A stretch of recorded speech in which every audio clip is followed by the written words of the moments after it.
Oke. Kami awali. Assalamualaikum warahmatullahi wabarakatuh. Kami di sini dari kelompok 8 akan memaparkan hasil diskusi kami mengenai motivasi kerja, kepuasan, stres, dan disiplin kerja. Slide selanjutnya. Kelompok 8 ini terdiri dari 1. Rifa Mayangsari dengan NIM 20.01.01.0050. Yang kedua ada Mulyasari dengan NIM 20.01.01.0094. Yang ketiga ada Aisy Farahillah dengan NIM 20.03.01.239. Dan yang terakhir ada Safrina Dwi Rahmawati dengan NIM 20.03.01.228. Untuk mempersingkat waktu, kami akan langsung pada inti materi. Yang pertama yang akan dipaparkan oleh saya, yaitu motivasi kerja. Untuk yang pertama adalah pengertian motivasi kerja. Menurut Fezdal, motivasi adalah serangkaian sikap dan nilai-nilai yang mempengaruhi individu untuk mencapai hal yang spesifik sesuai dengan tujuan individu. Motivasi mengajarkan bagaimana cara mendorong semangat kerja bawahan agar mereka mau bekerja lebih giat dan mau bekerja lebih keras dengan menggunakan semua kemampuan dan keterampilan yang dimilikinya untuk memajukan dan mencapai tujuan suatu instansi. Dengan demikian, motivasi berarti suatu kondisi yang mendorong atau menjadi sebab seseorang untuk melakukan suatu perbuatan atau tindakan yang berlangsung secara sadar. Slide selanjutnya. Adapun indikator-indikator motivasi. Menurut Maslow, yang dikutip oleh Hasibuan bahwa motivasi kerja dipengaruhi oleh beberapa indikator. Yang pertama adalah kebutuhan fisik. Pemenuhan kebutuhan ini dapat ditunjukkan dengan pemberian gaji, kemudian pemberian bonus, uang makan, transportasi, dan lain sebagainya. Terus yang kedua adalah kebutuhan rasa aman dan keselamatan. Pemenuhan kebutuhan ini ditunjukkan dengan fasilitas keamanan dan keselamatan kerja yang diantaranya adalah seperti jaminan sosial, tenaga kerja, dana pensiun, dan lain sebagainya. Kemudian yang ketiga adalah kebutuhan sosial. Yang dimaksud kebutuhan sosial di sini adalah kebutuhan melakukan interaksi dengan orang lain, yang diantaranya adalah menjalin hubungan kerjasama yang harmonis, kebutuhan untuk dapat diterima dalam kelompok kerja, dan lain sebagainya.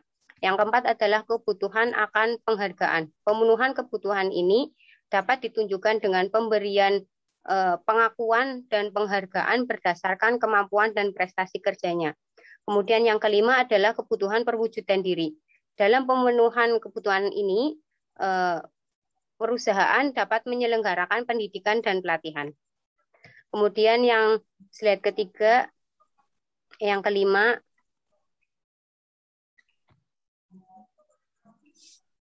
mengenai fungsi motivasi.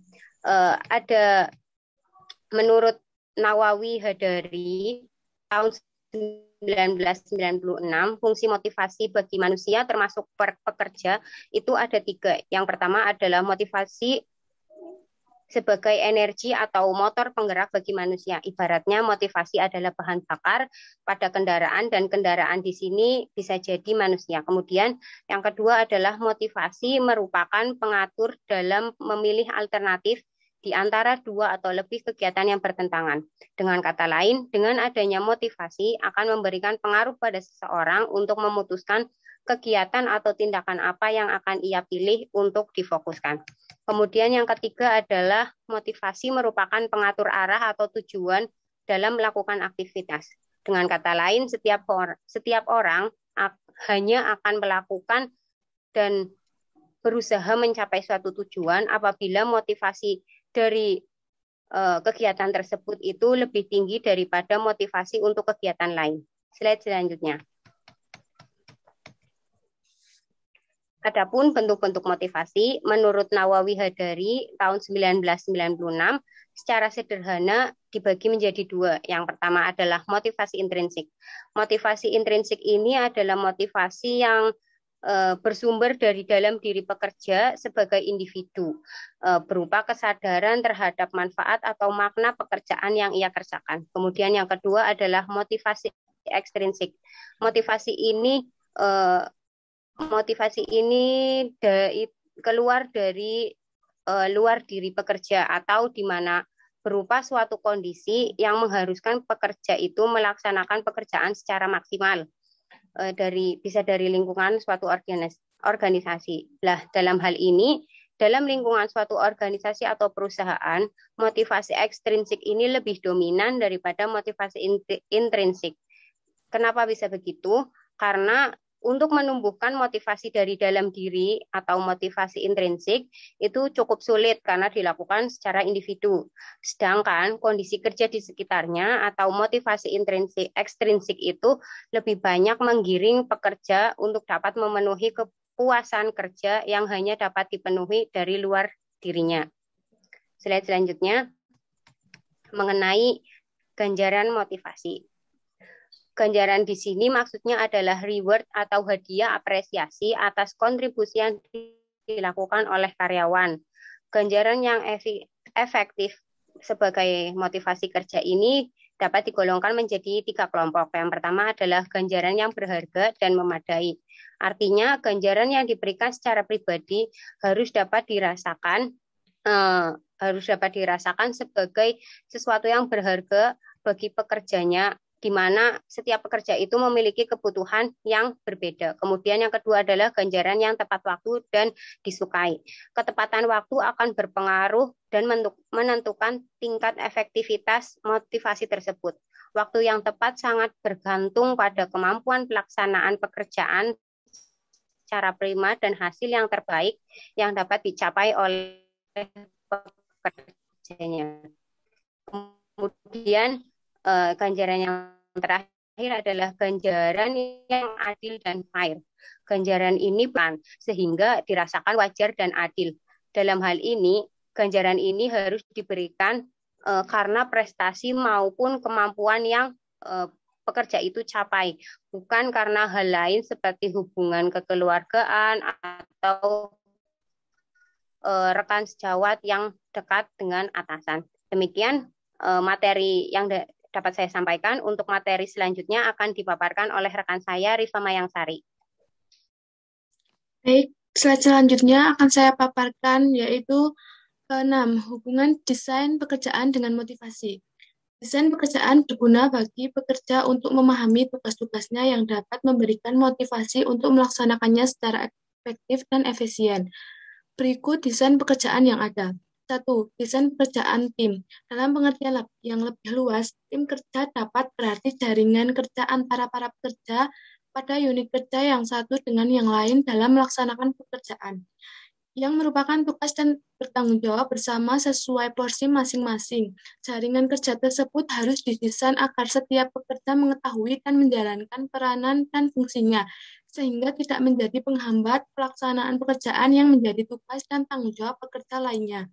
Pembentukan tim dan atau jaringan kerja sebenarnya tidaklah besar pengaruhnya pada motivasi pekerja, namun berpengaruh langsung pada kepuasan kerja atau OWL, yang muaranya juga pada memperkuat motivasi kerja bagi para pekerja. 2. Desain pekerjaan individu. Keberhasilan dalam melaksanakan desain pekerjaan individu sangat memerlukan motivasi kerja yang tinggi karena akan mempengaruhi keberlangsungan pelaksanaan pekerjaan yang berkualitas tinggi. Sedangkan sebagai akibat dari hasil pekerjaan yang berkualitas adalah diperolehnya kepuasan kerja yang tinggi pula. Di samping itu, akan diperoleh dampak lain dalam bentuk terhindar atau berkurangnya pekerja yang tidak masuk atau absen, dan semakin berkurangnya atau dampak menghindari kegiatan pergantian tenaga kerja dari satu unit ke unit kerja yang lain, termasuk yang berhenti atau perlu diganti dengan tenaga kerja yang baru.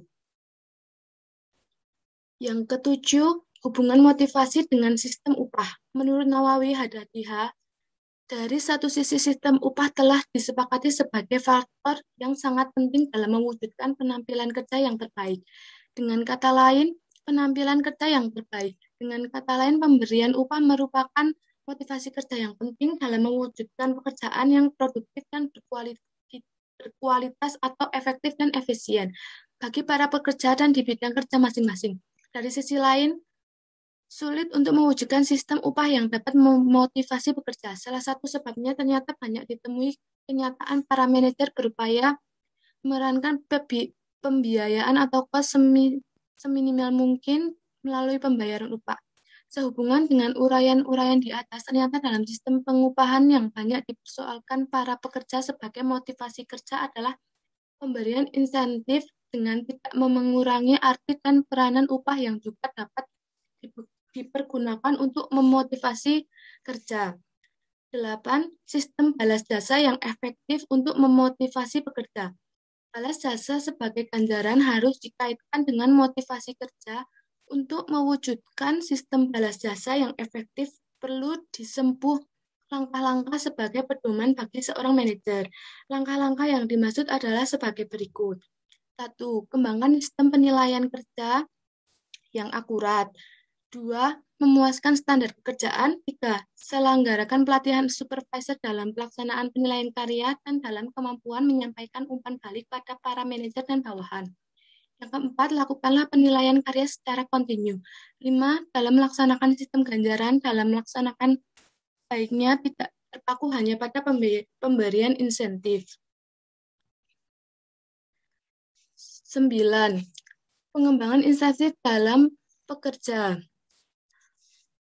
Dalam uraian tentang kompensasi, tidak langsung telah ditemukan berapa bentuk atau jenisnya yang dalam kenyataan ikut berpengaruh terhadap motivasi kerja karena bentuk kompensasi tidak langsung tersebut sebagai pengembangan sistem pemberian insentif yang dimaksudkan untuk meningkatkan kontribusi pekerja melalui peningkatan produktivitas masing-masing karena memiliki motivasi kerja yang tinggi. Jenis kompensasi tidak langsung hasil dari pengembangan sistem intensif adalah sebagai berikut. 1. Pemberian atau berbagi manfaat atau profit. Cara ini dilakukan dengan memberikan bonus secara normal atau berdasarkan persentase. 10% sampai dengan 30% dari keuntungan organisasi atau perusahaan. Pembagiannya dilakukan dengan menetapkan batas bonus terendah atau minimum.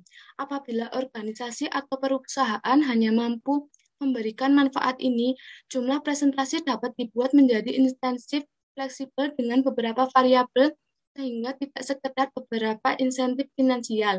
Variabel tersebut sebaiknya dipilih yang menggambarkan kebijaksanaan manajer dalam mengelola hubungan yang harmonis dengan pekerja, misalnya berupa bantuan kesehatan, melahirkan, tunjangan hari raya. Yang kedua, pemberian atau berbagi keuntungan atau gain. Insentif ini merupakan sistem formal dalam pemberian ganjaran dengan menetapkan besarnya bonus dalam bentuk uang atau finansial. Berdasarkan perhitungan selisih antara besarnya pembiayaan kos yang ditargetkan dengan yang dipergunakan secara nyata selama satu periode pemberian bonus, dengan demikian berarti besarnya bonus tergantung pada kemampuan mereduksi pembiayaan atau kos yang dapat terjadi jika pekerja mampu meningkatkan produktivitas. Yang ketiga, saham milik pekerja. Insentif dapat diberikan dalam bentuk rancangan saham milik pekerja atau Employees Stock Ownership Plan, disingkat ESOPs, yang berpengaruh langsung pada motivasi kerja. Insentif ini merupakan perluasan sistem ganjaran berupa penyerahan sejumlah saham perusahaan pada pekerja. Di samping itu, dapat juga dilakukan dengan memberikan kesempatan kepada pekerja untuk membeli saham perusahaan di bawah harga pasar, sehingga akan membawa dampak yang menguntungkannya. Cara ini dapat dipergunakan oleh organisasi atau perusahaan yang besar atau kecil yang akan memberikan motivasi kerja karena pekerja merasa ikut memiliki dan bertanggung jawab pada keberhasilan organisasi atau perusahaan. B. Kepuasan kerja. 1. Pengertian. Kepuasan kerja merupakan suatu bentuk ungkapan emosional positif dari seorang pekerja atau karyawan atas pencapaian terbaik pekerja, sehingga pekerja atau karyawan tersebut mendapatkan apresiasi dari pemberi kerja yang linier dengan kontribusi yang diberikan. Kepuasan kerja merupakan suatu yang sangat sulit diukur yang bersifat subjektif, karena setiap orang selalu mempunyai keinginan yang ingin dipenuhi. Namun setelah terpenuhi, muncul lagi keinginan lainnya. Seakan-akan manusia itu tidak mempunyai rasa puas dan setiap pegawai mempunyai kriteria sendiri yang menyatakan bahwa dirinya telah puas. Kepuasan kerja bisa dilihat atau dikatakan puas dalam bekerja jika pendapatan yang diperoleh telah dapat mencukupi kebutuhan pekerja tersebut, serta dalam perusahaan tersebut, pegawai merasakan kenyamanan dalam bekerja dan tidak mempunyai kekhawatiran lain seperti kurang cukup gaji yang diterima, tidak adanya jaminan kesehatan atau keselamatan kerja, dan jaminan masa tua atau pensiun. Yang kedua, faktor-faktor penentu kepuasan kerja. Aktivitas suatu perusahaan terkait erat dengan sumber daya manusianya. Operasional perusahaan dapat berjalan dengan baik jika perusahaan mampu mengelola dan memanfaatkan sumber tenaga kerjanya dengan optimal. Salah satu cara yang ditempuh oleh perusahaan dalam mempertahankan karyawannya adalah dengan meningkatkan kepuasan karyawan dalam melaksanakan tugasnya. Dengan meningkatkan kesejahteraan dan kepuasan karyawan, maka mereka akan dapat bekerja sama lebih baik dengan rekan sekerja, terlibat sepenuhnya dalam pekerjaan dan lebih bertanggung jawab. Berikut ini adalah faktor-faktor penentu kepuasan kerja. 1. Tugas atau pekerjaan yang dilakukannya. Karyawan lebih menyukai pekerjaan yang memberikan mereka peluang untuk menggunakan skill dan kemampuan mereka, membuka kesempatan pada mereka untuk belajar dan menerima tanggung jawab sehingga memandang tugasnya sebagai pekerjaan yang menarik. Adanya kesesuaian pekerjaan dengan keterampilan dan kemampuan karyawan diharapkan mampu mendorong karyawan untuk menghasilkan kinerja yang baik. Yang kedua, gaji. Merupakan remunerasi finansial yang diterima oleh karyawan yang dipandang sebagai sesuatu yang adil dalam organisasi. Karyawan sesuatu yang adil dalam organisasi. Karyawan menginginkan sistem penggajian yang adil dan sesuai dengan harapan mereka, yang berdasarkan tuntutan kerja, tingkat keterampilan, serta pengalaman yang dimilikinya. Karena itu menentukan besaran gaji harus dilakukan dengan cermat, agar karyawan dan perusahaan sama-sama diuntungkan. Karyawan yang puas dengan gaji yang diterimanya akan menciptakan kepuasan kerja yang diharapkan dan berpengaruh kepada kinerja karyawan. Ketiga, peluang promosi jenjang karir. Melalui promosi, perusahaan akan mendapatkan kestabilan moral karyawan karena promosi akan selalu diikuti oleh tugas, tanggung jawab, dan wewenang yang lebih tinggi daripada posisi sebelumnya. Selain itu, promosi juga memberikan peluang untuk menumbuhkan tanggung jawab yang lebih besar dan meningkatkan status sosial. Promosi yang dilakukan dengan cara yang adil akan memberikan kepuasan pada karyawan. 4. Supervisi. Tugas pengawasan tidak dapat dipisahkan dari fungsi kepemimpinan, yaitu mengkomunikasikan kepada karyawan apa yang menjadi tujuan yang sudah ditetapkan oleh organisasi. Kepemimpinan yang diterapkan oleh seorang pemimpin dalam organisasi dapat menciptakan integrasi yang selaras dan mendorong karyawan untuk menciptakan sasaran dengan maksimal. Karena itu, aktivitas karyawan sangat tergantung pada gaya kepemimpinan yang diterapkan di tempat kerja. Pengarahan, perhatian, dan motivasi dari pemimpin diharapkan dapat mendorong karyawannya untuk melakukan pekerjaannya dengan baik. 5. Rekan kerja. Teamwork yang baik, saling memberikan dukungan, bantuan, atau saran akan membuat pekerjaan lebih menyenangkan. Hubungan baik dengan rekan kerja akan sangat berarti jika pekerjaan tersebut membutuhkan kerjasama tim. Eratnya hubungan dengan rekan kerja atau teamwork akan mempengaruhi pada mutu kerja yang dihasilkan. Kelompok pada mutu kerja yang dihasilkan dengan tingkat kekompakan yang tinggi akan membuat karyawan merasa puas berada dalam kelompoknya.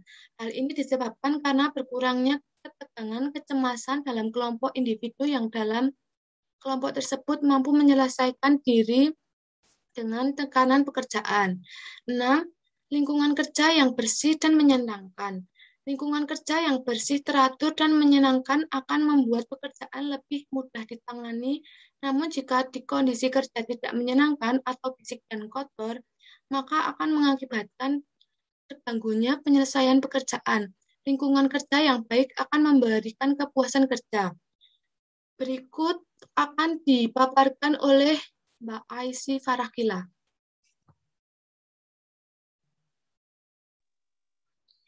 Tiga konsekuensi dari kepuasan kerja. Ada beberapa konsekuensi yang diperoleh dari kepuasan kerja. Yang pertama, ketidakhadiran atau absenteeisme. Hubungan antara kepuasan kerja dan frekuensi dari ketidakhadiran dari seorang pekerja. Tingkat ketidakhadiran seorang pekerja biasanya berhubungan terbalik dengan kepuasan kerja. Yang kedua, pemberhentian kerja atau turnover.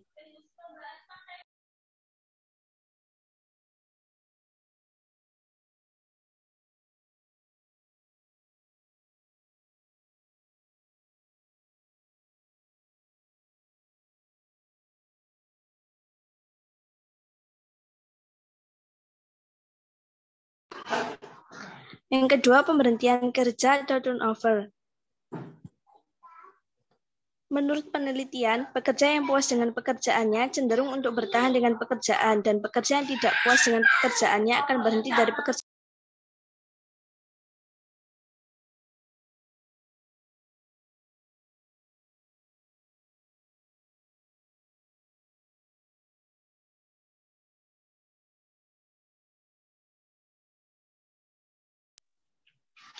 Yang ketiga, pemberitaan negatif atau negative publicity. Konsekuensi lainnya dari ketidakpuasan kerja adalah pemberitaan yang negatif tentang organisasi tersebut. Pekerja memberitahukan hal-hal yang membuatnya tidak puas dan akhirnya membuat nama baik organisasi tersebut menjadi tercemar. Publikasi yang negatif dapat menimbulkan kesulitan dalam perekrutan karyawan baru.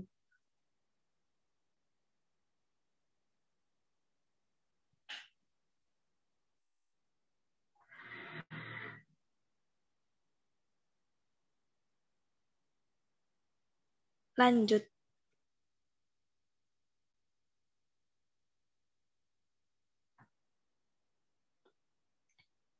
Keempat, cara mengukur kepuasan kerja. Pengukuran kepuasan kerja menggunakan rating scale.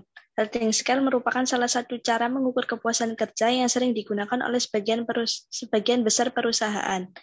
Yang pertama, Minnesota Satisfaction Questionnaire merupakan pengukur kepuasan kerja yang memuat secara detail hal-hal apa saja yang dimasukkan ke dalam kategori unsur kepuasan. Yang kedua, Job Descriptive Index merupakan pengukuran kepuasan kerja yang akan memberikan gambaran mengenai sikap karyawan terhadap elemen-elemen pekerjaan yang dijalani. Yang ketiga, Interviews merupakan pengukur kepuasan kerja karyawan dengan proses wawancara kepada karyawan yang dilakukan secara personal. Yang keempat, Critical Incidents merupakan instrumen pengukur kepuasan kerja karyawan dengan mengajukan beberapa pertanyaan pada para karyawan mengenai berbagai macam faktor yang dapat membuat mereka merasa puas atau tidak puas.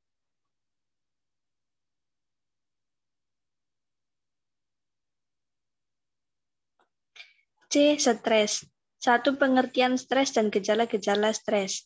Stres adalah situasi ketegangan atau emosional yang dialami seseorang yang sedang mengalami tuntutan yang sangat besar, hambatan-hambatan, dan adanya kesempatan yang sangat penting yang dapat mempengaruhi emosi, pikiran, dan kondisi fisik seseorang.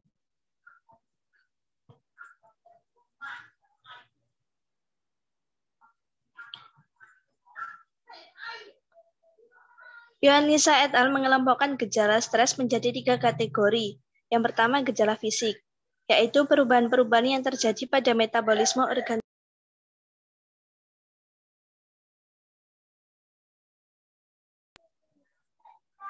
Seperti denyut jantung yang meningkat, tekanan darah yang meningkat, sakit kepala, dan sakit perut yang bisa kita alami dan harus kita waspadai.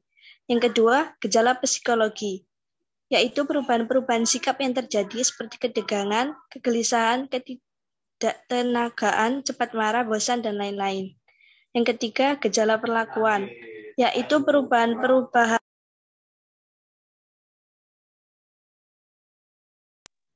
atau situasi di mana produktivitas seseorang menurun, absensi meningkat, kegiatan makan berubah.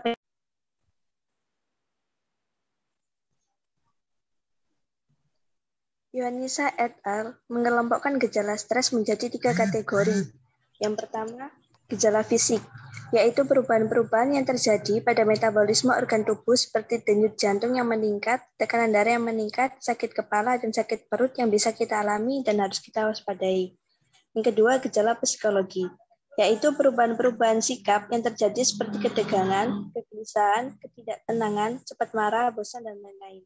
Yang ketiga, gejala perlakuan, yaitu perubahan-perubahan atau situasi di mana produktivitas seseorang menurun, absensi meningkat, kegiatan makan berubah, banyak minum minuman keras.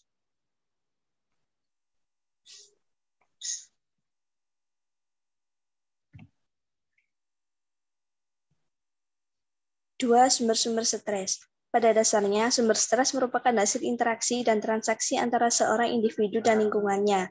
Dalam pembahasan ini, lingkungan individu tersebut dapat digolongkan menjadi dua faktor sebagai sumber dari stres. Yang pertama, pekerjaan dan lingkungan pekerjaan atau on the job.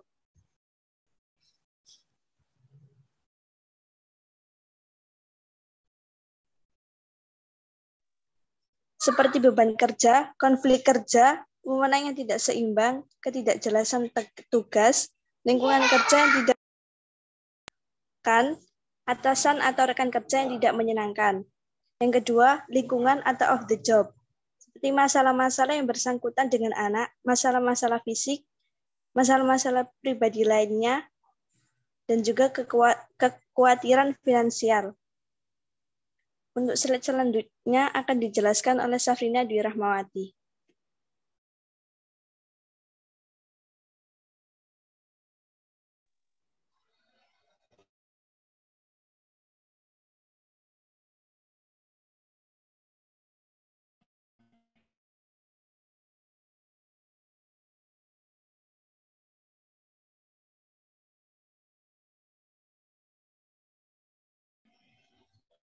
Satu,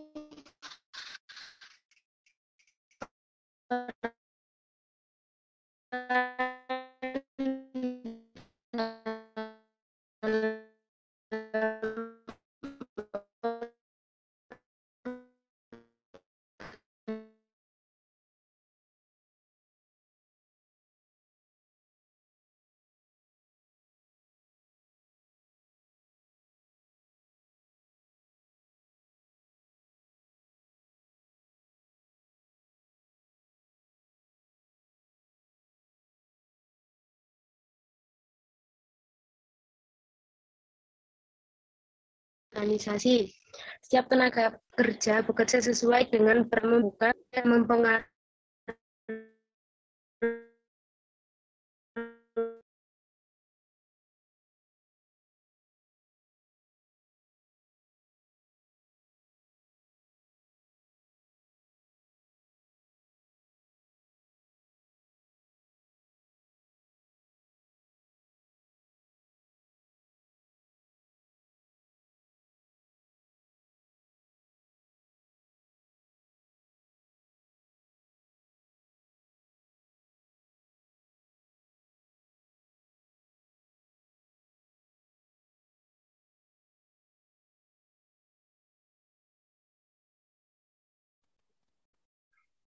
tiga indikator stres kerja. Adapun indikatornya yaitu satu, peran dalam organisasi. Setiap tenaga kerja bekerja sesuai dengan perannya dalam organisasi.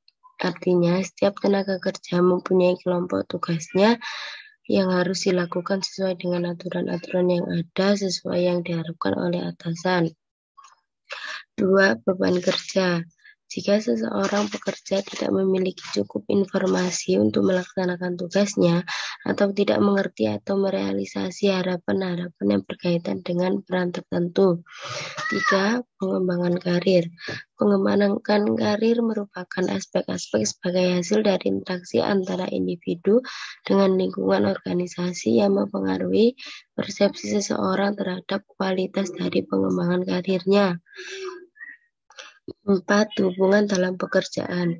Hubungan kerja yang tidak baik terungkap dalam gejala-gejala adanya kepercayaan yang rendah dan minat yang rendah dalam pemecahan masalah dalam organisasi. 5. Struktur dan iklim organisasi. Apabila bentuk dan struktur organisasi kurang jelas dan jangka waktu yang lama tidak ada perubahan atau pembaruan, maka hal tersebut dapat menjadi sumber stres. 4. Pendekatan dalam mengelola stres kerja. 1. Pendekatan pribadi. Untuk pendekatan pribadi ini dapat menggunakan dua strategi, yaitu strategi psikologi dan strategi fisiologis. 2. Pendekatan instansi. Dalam setiap menghadapi stres kerja, individu diharapkan lebih efektif dalam mengerjakan dan mengelolanya.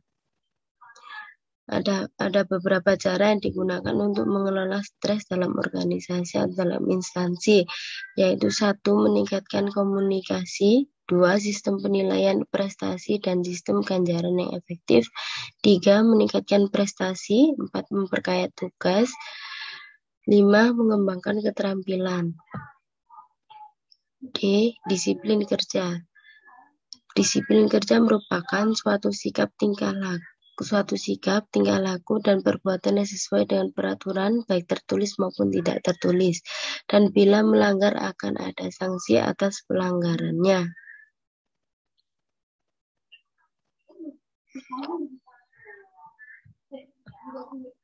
Dua, macam-macam bentuk disiplin. 1. Disiplin preventif. Pendekatan yang bersifat preventif adalah tindakan yang mendorong para pegawai untuk taat kepada berbagai ketentuan yang berlaku dan memenuhi standar yang ditetapkan. 2. Disiplin korektif. Disiplin korektif adalah suatu upaya menggerakkan pegawai dalam menyatukan suatu peraturan dan mengarahkan untuk tetap mematuhi peraturan sesuai dengan pedoman yang berlaku pada organisasi. 3. Indikator-indikator kedisiplinan. 1. Kehadiran. Hal ini menjadi indikator yang mendasar untuk mengukur kedisiplinan, dan biasanya karyawan yang memiliki disiplin kerja rendah terbiasa untuk terlambat dalam bekerja. 2. Ketaatan pada peraturan kerja. Pegawai yang taat pada peraturan kerja tidak akan melalaikan prosedur kerja dan akan selalu mengikuti pedoman peraturan kerja yang diterapkan oleh perusahaan. 3. Ketaatan pada standar kerja. Hal ini dapat dilihat besarnya tanggung jawab pegawai terhadap tugas yang diamanahkan kepadanya. 4. Tingkat kewaspadaan tinggi. Karyawan yang memiliki kewaspadaan tinggi akan selalu berhati-hati, penuh perhitungan dan ketelitian dalam bekerja, serta selalu menggunakan sesuatu secara efektif dan efisien. 5. Bekerja etis. Beberapa pegawai mungkin melakukan tindakan yang tidak sesuai dengan etika sebagai seseorang pegawai yang sesuai dengan pekerjaannya. Hal ini merupakan salah satu bentuk tindakan indisipliner, sehingga bekerja etis menjadi salah satu wujud disiplin pegawai.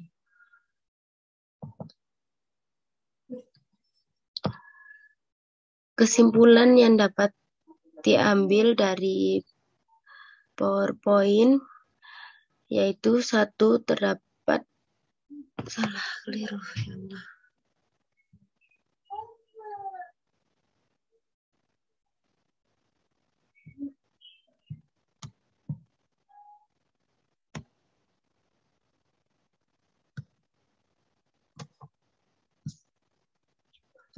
Stop recording ya Mbak Nani. Halo. Oh ya.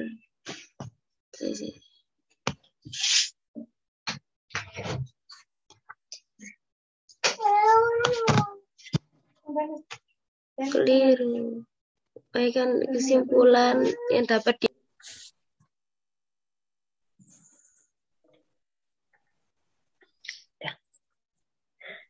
Demikianlah paparan materi dari kami mengenai motivasi kerja, kepuasan, stres, dan disiplin kerja.